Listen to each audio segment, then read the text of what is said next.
Hello, hi everyone, and welcome again to my channel. My name is Vanessa Vasquez. I am your Lima City tour guide. As always, it's a pleasure to have you here in my home in Lima, capital of Peru, to show you different history pieces of Peru, to show you different places, different destinations within my country. And in today's occasion, I will be showing you a extraordinary place. It's a museum located in the historic center of Lima, and is a completely off the beaten path destination. So I'm sure you're going to be delighted seeing this place, and probably you will be like wondering, like, is this from Europe? Like this museum is in Europe? Is Vanessa like touring in Paris? Well, no, my dear friends, this museum, this house is located in the historic center of Lima. So, well, before we begin, let me say hi to my friends who are joining now. As well, now regularly I am having a lot of tech problems with the events I am trying to post here on YouTube. So if I ever, for example, like post an event on certain date and time, and probably the link is not working, I'm sure I'm going to be live, but maybe in another link. So you can just go back to my main, let's say, channel, the main page, and probably I will be there streaming on another link. So thank you for being here. Hola, Ned. Hola, Colleen. Thank you, Catherine. Hola, hola, amigas, amigos also that are joining. And thanks a lot for being here with me. So I'm sure you're going to find this museum lovely. And well, I think we should go straight to this video. By the way, the video I will be using for today's event was like recorded just last week. So I went to that house last week to do this video for you all, and also to help this museum to be more like a little bit more public, let's say, or sort of like I think that my intention is that people who are going to visit Lima that speak English uh, will be able to access to this information in their language, because this house became a museum back in 2011, but most of the publicity done to promote this museum is in Spanish, and mainly for locals. So I think it's now time to show this museum to a wider audience, around the world, basically. So, well, now I think it is time to begin. So I have a knife. Oh, oh no. Well, my dear, no worries, no worries. This is going to be recorded. So if you're not able to be until the end, by the way, I'm seeing some comments here in the chat live. It's going to be like all posted in my YouTube channel. Okay. So, hola, Colleen. Well, now it is time to go to the video. Okay. So before we begin, and I do give a play to this video, the gray sky that you see here in this recording is the same gray sky we have here in this moment in Lima. This is a very common thing for the winter season in the city. So it's like this all day long. Okay, we don't see much of the sunlight, so that's why we are called Lima the Gray in this season. So, hola Arlene, thanks for joining. So, well, now I'm going to give a play, and it's going to be like without stop until the end. Okay, so very good. So, the museum is known as Casa Fernandini, or Fernandini House. Is located a few blocks away the main square of Lima. Also in the description of this video, when it's going to be posted in my channel as a video, you're going to find all the information related with how to come to this house. If you're in Lima, also if you're visiting Lima, how far away is from the historic center, their website also, which is in Instagram, their cell phone number, right? So the appearance of the house from the exterior uh, takes us to the Modernism era, the Art Nouveau era, which arrived to Peru mainly in the beginnings of the 20th century. So Casa Fernandini uh, was inaugurated in the year 1913, and it is a house that sort of like shows us in let's say not in a simple form, but basically like in a few words the splendor of the this era in Peru and in Lima. No? So this is the map of Lima. The plaza you see there is the main square of Lima, and Casa Fernandini is highlighted on the left-hand side. No? Casa Fernandini. This is the designer, the architect of the house, Klaus Saut, a French architect. And well, the house is very big. The size of the house is about 700 square meters. So it really takes a big part of the block where it was designed.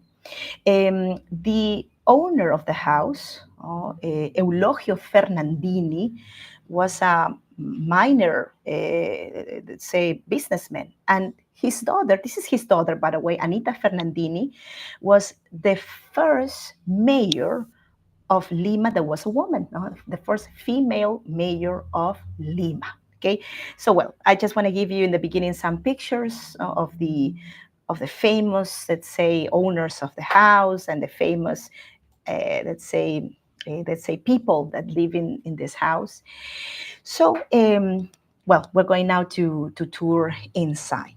Well, so first of all, I would like to tell you a bit of the fortune of the of the family, from where this family like made their money. So Eulogio Fernandini had ancestors that came from Italy. The first Fernandini, which I've been able to reach out some documents related with the origins of the family, the first Fernandini was actually not named Fernandini. The last name was Ferrandini. But it was very common that due to the change of languages, for example, like use when someone emigrated to another country, in this case, this person was Italian, so came to Peru, we speak Spanish. So probably there was a little variation in the last name of the family. Okay, and this person, this immigrant, Italian immigrant, came to Peru at the end of the 18th century. And since then on, this family was here in Peru. There were always business people that made fortunes in the mining field, from the mining industry, agriculture as well. And later on, of course, this family became, well, the most the richest family in the country. So that was in the time of Mr. Fernandini, or Eulogio Fernandini, owner of this house. Okay, so but the history of the Fernandini family, Ferrandini or Fernandini, goes back to the 18th century. Okay, so many generations passed until Eulogio, Mr. Eulogio, was able to become one of the richest men in South America and the richest man of Peru, of the entire country, in the beginnings of the 20th century. So, well, the house started to be constructed in the year 1911. It took almost 2 years, the builders of this house, to finish the project that finally was inaugurated in 1913. Mhm. So, one of the characteristics of this house, main characteristic, structural characteristics, is that it is the first house of Lima built in concrete, in cement. Before the construction of this house, all the houses in the historic center of Lima were made from a material, out of a material we name quincha. Quincha. So the quincha is a combination of mud, fresh mud, combined with also the flexibility of the reed, of the wood. mm. So those walls, the walls of quincha, they are very flexible, but for the earthquakes, especially that we usually have here in the Peruvian territory. Um, but also they are terribly flammable because they have organic material inside. So those constructions tend to be also very flammable. But the cement gave the opportunity to, let's say, these wealthy neighbors of Lima from the beginnings of the 20th century to create walls that were not that thick, like in the case of the material of the quincha, and still also very strong, seismic resistant. It gave more versatility also to the constructions. They could also add more levels to the top of the houses, making also the habitable space of the house much bigger. And resistant. Okay, so this hole you see here, this is the first hole also that visitors that come into this museum are able to see, is the golden hole. Okay, and Claude Saoud, this French architect who designed also this house, designed also other important buildings in Lima in this French fashion, which it looks Rococo basically. It's a Rococo style.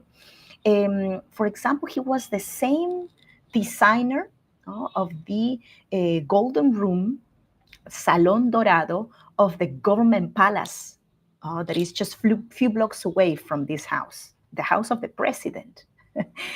But the first golden room, golden hall that was ever built in Lima and in Peru was this one here, the one of the mansion of Mr. Fernandini, Eulogio Fernandini. Okay, so later on, Claude Saoud also designed other parks in Lima and constructions in Lima. And well, he was French, he studied in France, so he was the only specialist in this type of designs and constructions. So well, from this whole, you can also see the the importance that Mr. Fernandini had as a member of the high society of Peru. He received visitors from all over the world for business purposes, but also he was a benefactor of the poor as well. He had lots of beneficiaries, or let's say people who he supported directly. He also supported orphanages and several other institutions. So in here, he received the creme de la creme of Lima. Hola Marilu, hello. So the design that the house has in the exterior is Art Nouveau, but inside also we're going to see like different styles, different fusions of styles. So first, most important thing I think you should be learning about before we go in detail to the description of the rooms is that Mr. Eulogio Fernandini was a businessman who not only owned mines in Peru, he was let's say, also men who invested lots of money in agriculture. For example, he had lots of lands in Peru, in the coast of Peru especially. And he owned about 500 like properties in the city of Lima, over 500 properties. So this was just one of his many properties he owned. He owned properties in Miraflores, in San Isidro, the top residential districts of that time. So, well, he had a house here in downtown Lima, but he also, in the summers, he moved to Miraflores and to other neighborhoods, San Isidro and several other. Well, this is the room that was basically the receiver. So that door you see straight ahead, that door connects to the entrance hall. To the entrance, there's a little corridor that we took at the beginnings of this it's a video to get into the house. So originally, well, visitors never went directly to the big, like a sort of like a hole that we saw in the very beginning. No, so the door of the entrance, of course, was open, and the hallway to the main hall, like a dance hall, a ball hall, was closed, locked, and that door was open for visitors to wait here or to be received here, uh, according, of course, to the status of the visitor. The most important visitors were received after this one to in the second one, which is the golden room. So the design of this hall is known as imperio, empire, Napoleonic influence.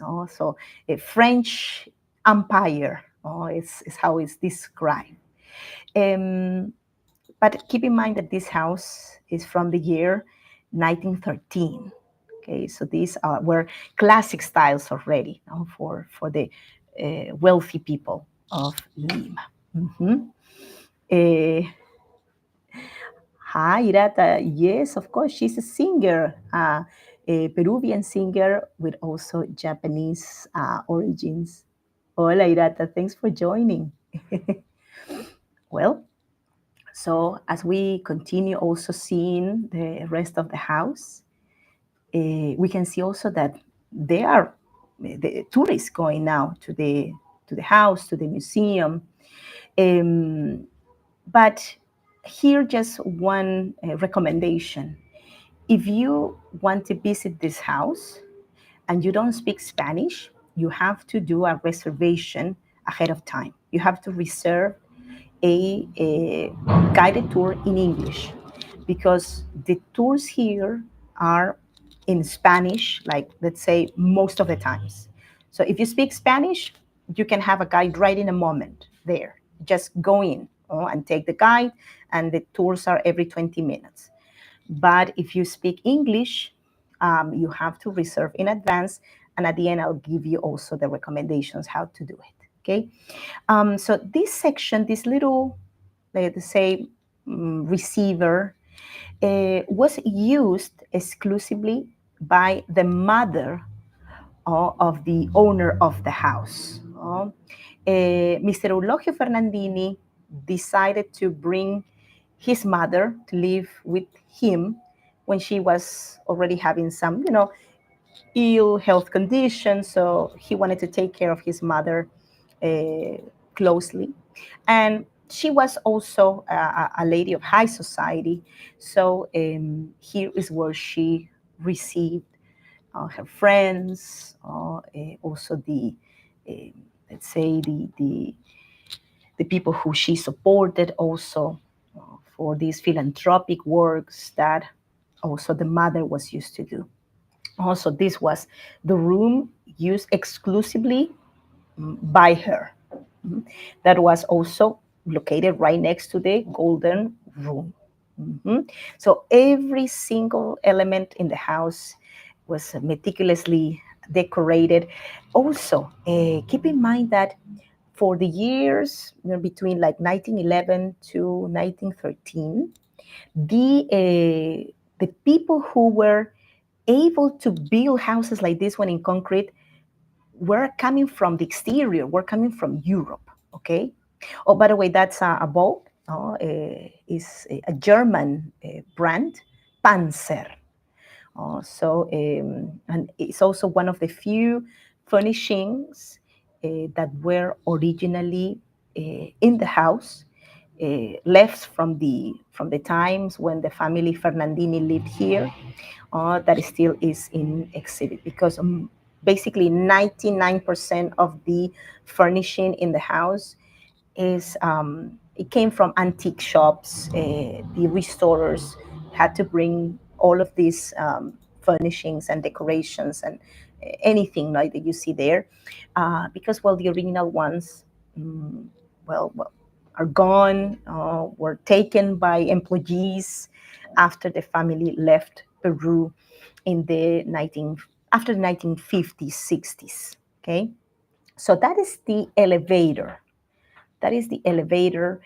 The house is very, very proud. Actually, the museum keepers, is the only house that back in that time had an elevator inside. So this is an elevator. It's from the brand Otis, an American brand. Mm.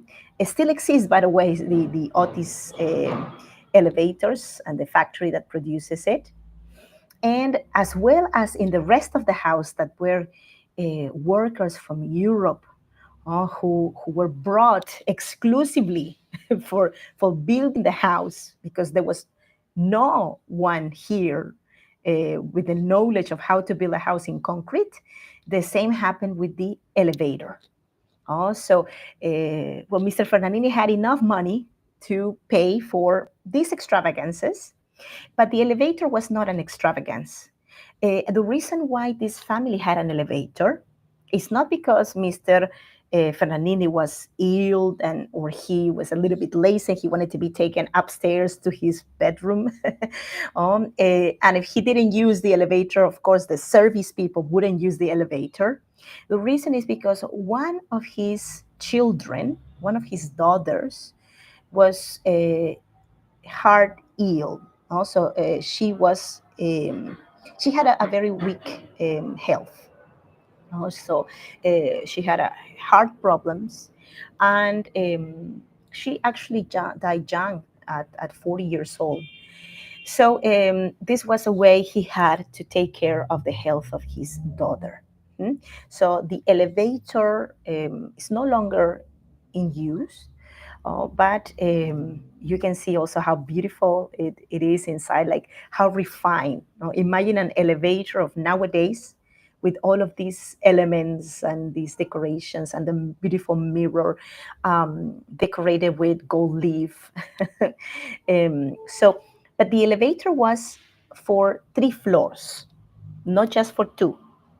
In the second floor were the bedrooms of the children of the couple of this couple of well the Eulogio and uh, Isolina, which was the name of the wife of this gentleman, and his 9 children. They had 9 children. Mm. So well, now this was a big family. Mm. And well, this is the section where the grandmother sleep. This was the private space for her. Mm. Um, it was turned later on into the music hall, the music room. There's a piano also. There are organ or piano in there. Mm. So once again, the furnishing you see there was collected, recollected from different antique shops by the restorers, in charge also of the guided tours inside this this house. Mm. And they are doing a wonderful, wonderful work of restoration. So What happens is that the original furnishing, most of it doesn't exist anymore. It's no longer here. Probably the pieces with higher value were taken by the family upon their, like sort of like them moving out of the historic center towards the fancy districts, the rich districts of Miraflores and also San Isidro. Um, and now, well, they are not even here in Peru. The descendants of the family Fernandini live in Spain. They are now in Spain. Mhm. Well, you can see here the dining room. Mm. This dining room is decorated, first of all, with that painted glass that it was really something unique for that time in Lima. Mm.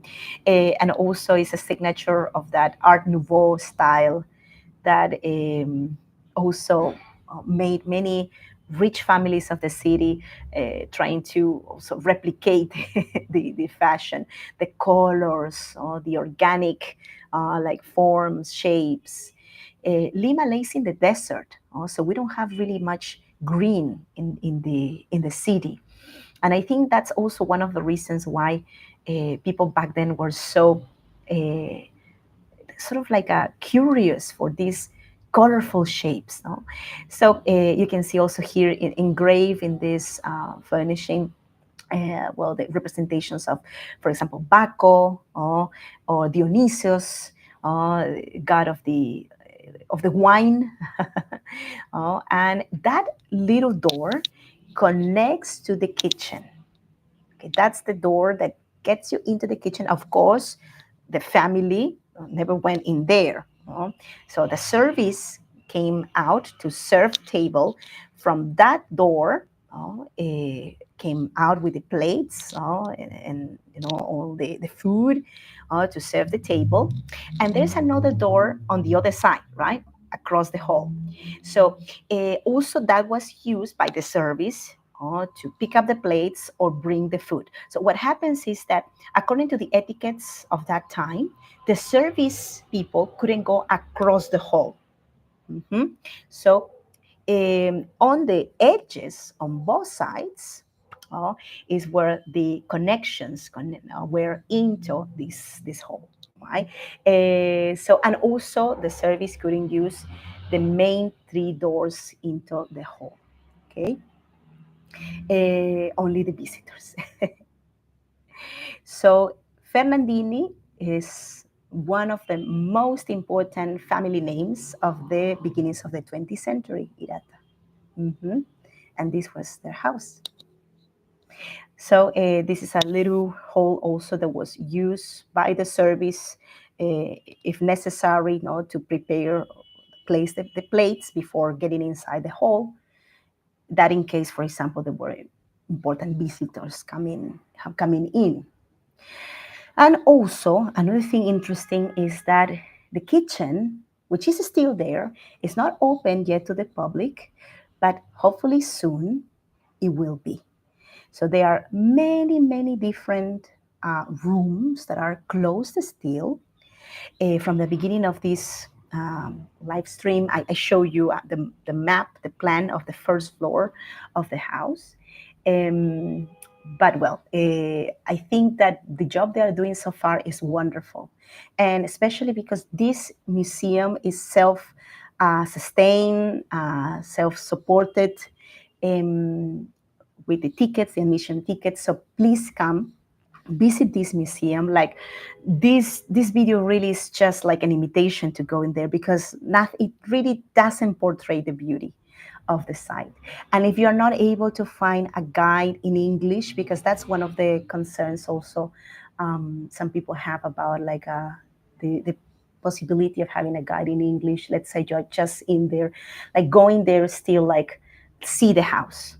So well, we continue also, like, look at that. By the way, something very important. If you have someone in the tour, in your tour group, that wants to go into the house and cannot climb stairs, Well, you will just have to go to the first floor because the elevator, which was inaugurated in 1915, so it's the oldest elevator ever used in the city of Lima, in the country of Peru. Oh, by the way, that's another entrance into the house. So there are two doors to the house, to the exterior, the main one and that one. So if you have mobility issues, if you cannot climb upstairs, you will have to just visit the first floor. Okay, so this is also to give you an example that, well, the elevator is not anymore in use, not anymore in use. Um, it's just a museum piece. So, well, look at that. So that's a bathroom. We were not allowed to go into the bathroom, but I'm sure it's very pretty. And you can see also a little bit of a garden, let's say, in the second floor, or a patio, but patios that were also covered originally with flowers because we know the wife of Mr. Eulogio, the owner of the house, loved gardening. Mm-hmm. And this is the highlight of the house, besides the golden room, of course. Well, that is incredible, like vitral, we say in Spanish, no, like painted glass that also recalls an Italian landscape. Hmm? And that skylight you see there, which also gets in different like colors according to the light, exterior light. Like for example, in the summer, right? In the summer, I imagine at the sunset lights, or at noon, or when the sun is on the top.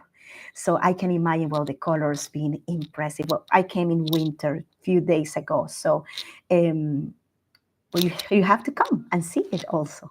So that's an Italian landscape. Keep in mind that the family Fernandini has Italian origin, even though, of course, they are very Peruvian. That's nothing more Peruvian than being mixed blood. And Eulogio was born in Ica, in the south of the country, south coast. So that's also why, in a way, also his mixed Italian origin and Iqueño origin, and the love for the wine and the grapes, also shows us this scenario in which we have, for example, representation of the well, this is the iconography or recreation of myths and legends about Dionysius, for example, and the wine and the production of wine and grapes. Also, it's always there. So, which is there in this decoration, in this edge, right? So, very pretty, and well, the skylight on top, related with the flowers and roses and greenery.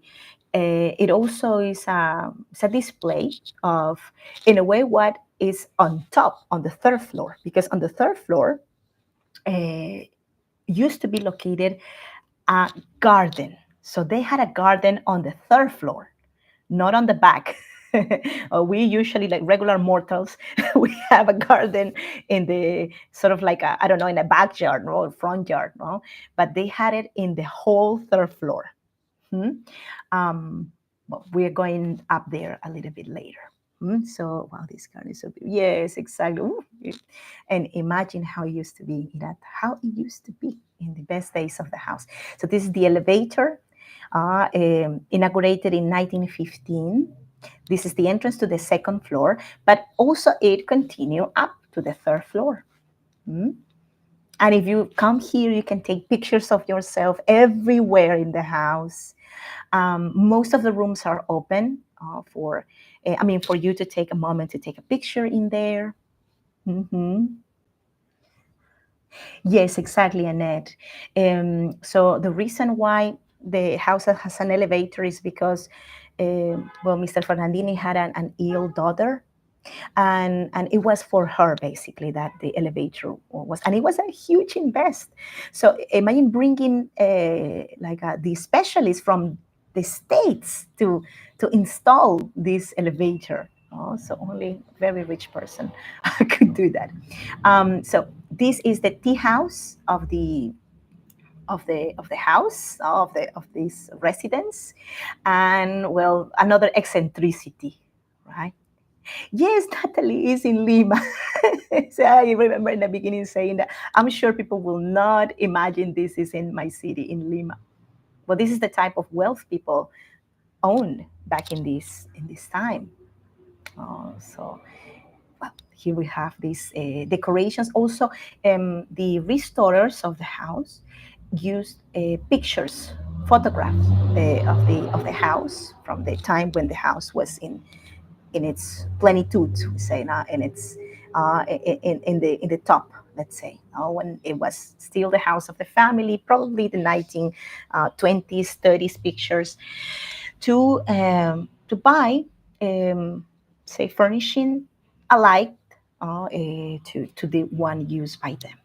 So, and I also remember I had a group from, well, in the group I was not taking the group. I was a tourist to the house, and in my group there was a group from the United States, but with Chinese origin, and they were explaining me that they could recognize everything in the tea house. Like they were saying that all the decoration is like absolute, like the real one, the paintings and everything. So they say that indeed this person must have been very rich to be able to acquire like this type of taste. No? So, anyways, um, and well, this is we're coming out from another door into this patio in the second floor. So the size of the house is over 700 square meters. Okay, it's a big, big space. Mhm. And well, the house is big. It had several rooms inside. But for example, in some occasions when visitors came to the house and they wanted to stay over a night, there were no enough rooms for visitors, especially like very rich, wealthy visitors. So imagine this eccentricity.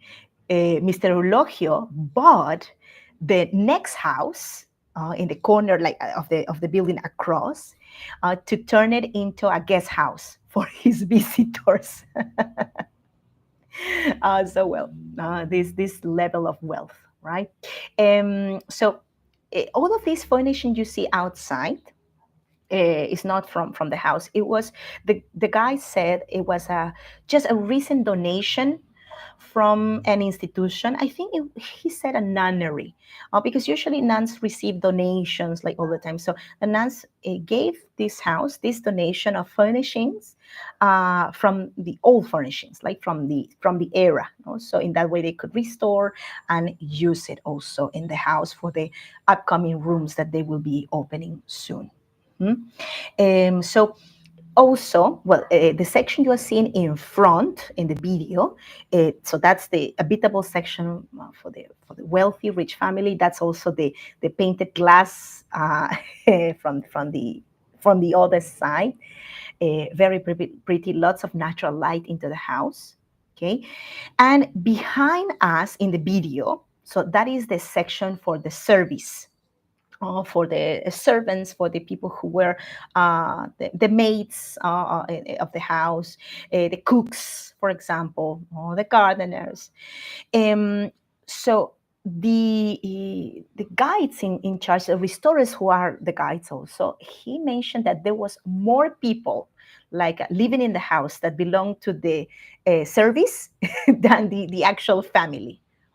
They had almost the double the number of the people in charge of the service living in the house.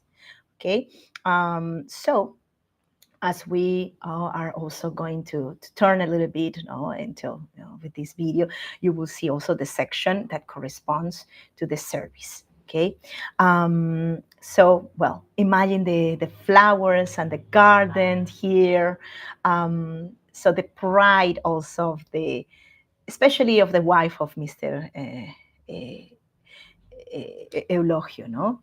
Um, Isolina, actually, her name was Isolina. So that section in front of us now in the video is where all the bedrooms of the people in charge of the service were located. And also the stair you see there connects directly down to the kitchen.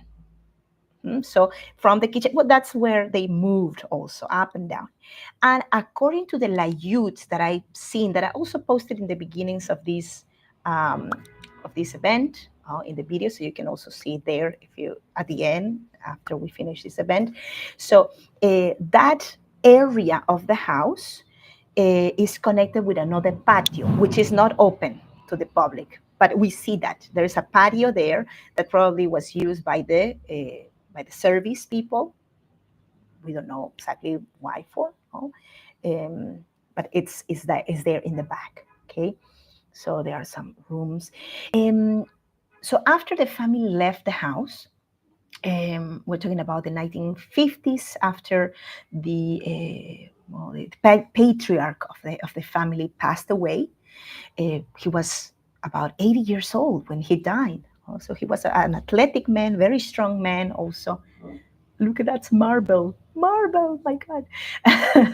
So for the service staircase, after Mr. Fernandini passed away, the family decided just to move out of the historic center. No? So how interesting, like he, instead of building his main mansion out of the historic center of Lima, look at the pride he had, no, for Lima, for its legacy. He decided to build it in the historic center a few blocks away, the main square. While all the people were running away to Barranco, to Miraflores, no, to other districts, well, closer to the ocean. So, well, he lived here until he passed away. The family left to other properties in Lima.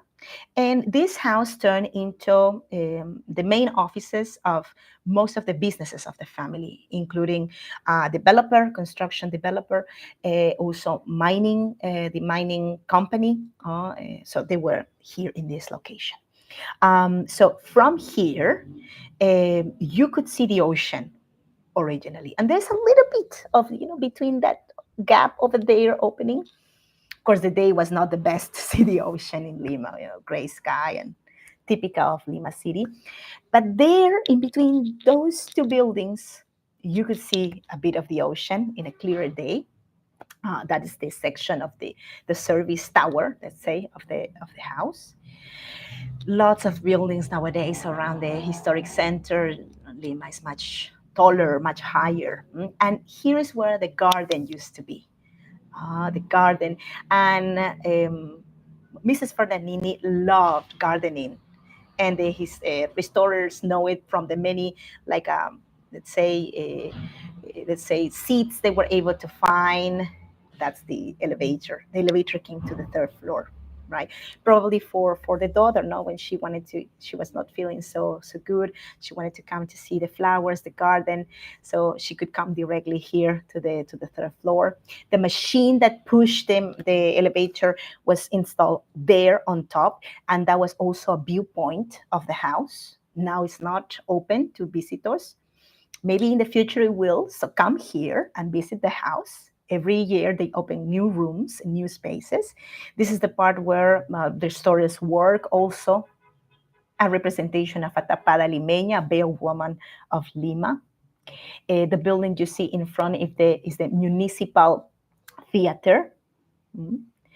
And the typical gray sky of Lima, which Limanians love. It's our sky. We love it. I know it's not for everybody, but we love winter because it's so calm and so, like melancholic. And we Limanians love it, as well as vampires too. Oh, really? That I'm so interested about like this palisade in Sao Paulo. So I'll look for that also a bit later. And there you have also the greenhouse. So that was the greenhouse of probably orchids were kept in here. Like that's why, you have this type of spaces. Oh, that's the hills of Lima. We are surrounded by hills on one side and also by the Pacific on the other side. We're trapped between these two, or natural elements. And this is the view of the internal second floor patio. Mm-hmm. So, well, all of the restoration happens here in this third floor. And well, said that the elevator is no longer in use. Um, but well, it's amazing just to have it here. So after this elevator was installed, another one, also very famous in a building in the historic center of Lima in 1919 was installed. So this is the first building that had an elevator for several years, actually. Oh. Um, the marble, Carrara marble in the house. Mm. So well, the offices that work here, that function here, uh, were also the reason why the decadence of the house started. Because the restorers mentioned that, unfortunately, because the family left, to Europe. So sadly, the workers of the office, of these offices, they started to take like pieces of the house, like decorations, like vessels, and little by little they dismantle the whole house. Okay, so this is the office, but originally the office was not in the second floor. This is the second floor still. It was in the first floor, but the office is not yet open to the public. They are working in the restoration of that hall, so the office room. So that's why they, for now, momentarily, they put it in the second floor. In the second floor is where all the bedrooms were. And the guy mentioned that this section was, this part of the house is where the boys sleep, the male children of the family. Some family pictures, those are for real, original pictures of the family. And well, here you have, for example, the pictures shown to the public of, well, Mr. Eulogio Erasmo Fernandini de la Quintana, his name. It's not even his full name, but I don't remember the whole name. It's very long. Mrs.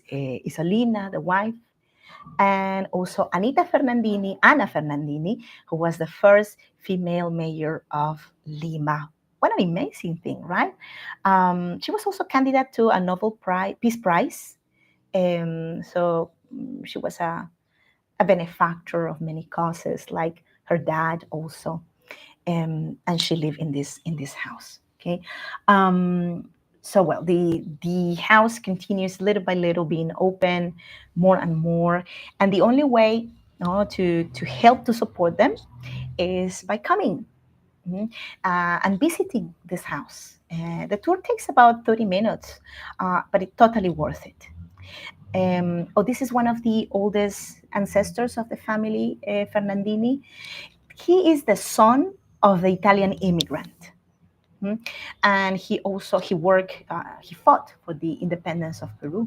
Also, the family is involved in since the beginnings, also in the process of the independence of this country. Mm-hmm.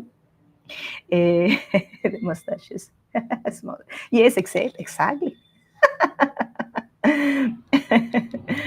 So, and well, this used to be also another bedroom.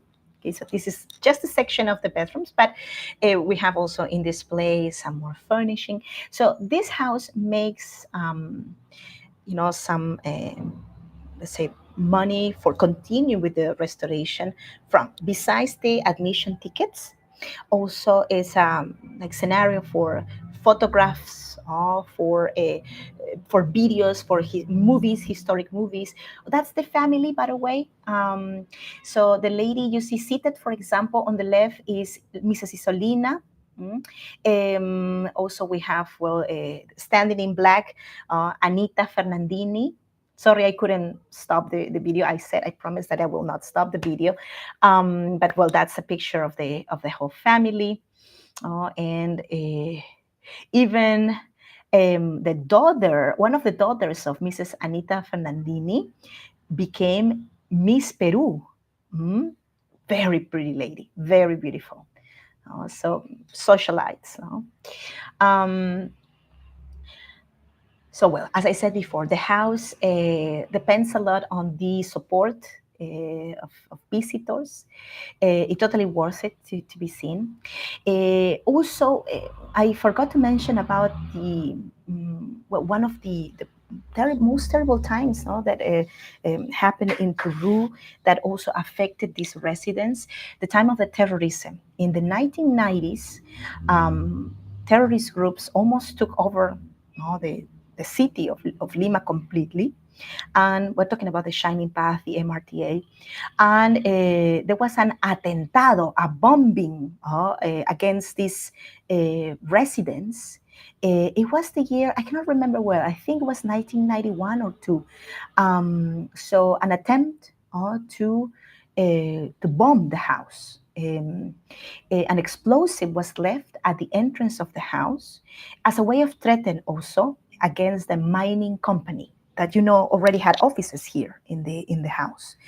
So the guardian of the house mentioned also later that it was like 6 a.m. in the morning, 6 a.m. in the morning, and he was like seated at the entrance inside the house, and he hear and also saw the sort of like the shadow, let's say, of someone that was in front of the house that left something at the entrance, right? And why is this important? Because the whole house in the exterior had painted glass, the same quality of beautiful painted glass as the one inside the house that you just saw. Well, in the also the skylight, and also on one side of the second floor or the hallway. So the same type of glass was around the whole house in all of the windows. Well, the guardian, he felt someone was leaving something at the entrance, so he opened the door and he found a box that had the explosive.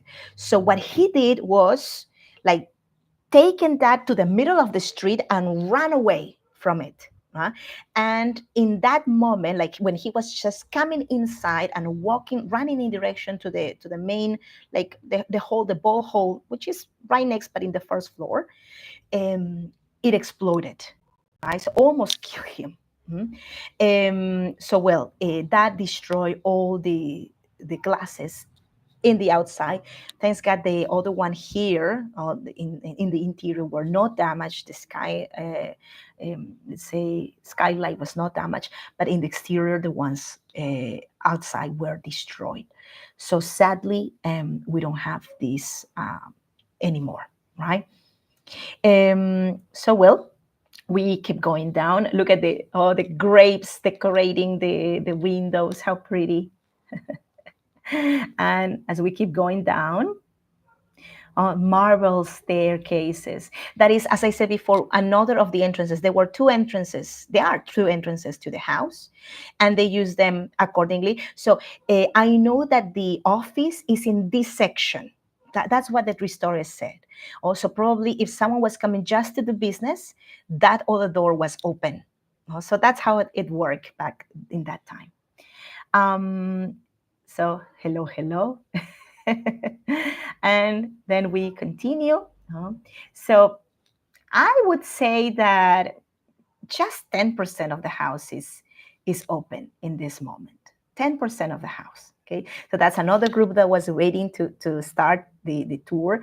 So once again, keep in mind that if you speak English and you are not, like let's say, sort of like fluent in Spanish to understand the guides in that language, um, please reserve in advance. In the description of this video, when I upload it as a video, probably if you're seeing it also as a recording, first of all, thank you so much for being here. Let me just stop sharing. Okay, so I will be leaving also the description and everything in this video. So connect with them, get in touch with them. They have WhatsApp as well, so the number you can add it as a WhatsApp, and they are very happy to have you. But if in case you are not able to find a guide in English, still come. Like, you're going to love it. The house is incredible. Probably when you're going to be here, you're going to see more rooms open. And I promise, like, the pictures you will take of you inside are Amazing. So please support them, follow them on Instagram, which is their main, let's say, like a website for they use it as a website. And thank you so much for being here. So I'm seeing some comments here. If there's any question, this is a good time also to leave questions here. Also, if you wish to support this website and my YouTube channel also, and my videos, you can do it in a very easy way. You can give me a like also, that helps me a lot. You can share this video with your friends, with someone that is coming to Lima. If you come to Lima, you can also contact me. I am a tour guide here, licensed tour guide, so I can take you to anywhere in the city. And also, if you can help me with that donation.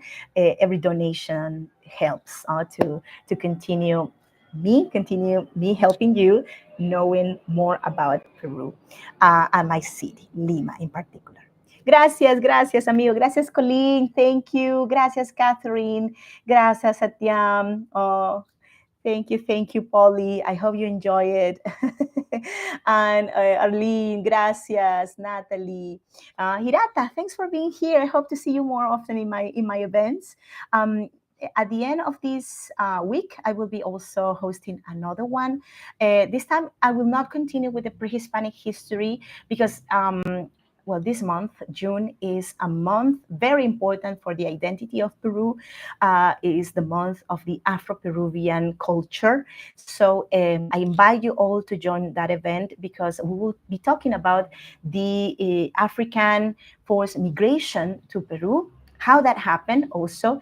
And well, I'm sure you're going to find it really interesting. Thank you, Annette, for being here. I know you were busy today, so I hope you enjoy it. And well, best to you all. Big hugs from Lima, from Peru, and see you very, very soon. All the best to you. Bye bye. Ciao. Gracias, Annette. Gracias. Ciao, amigos. See you soon. Best to you all. Take care. Bye.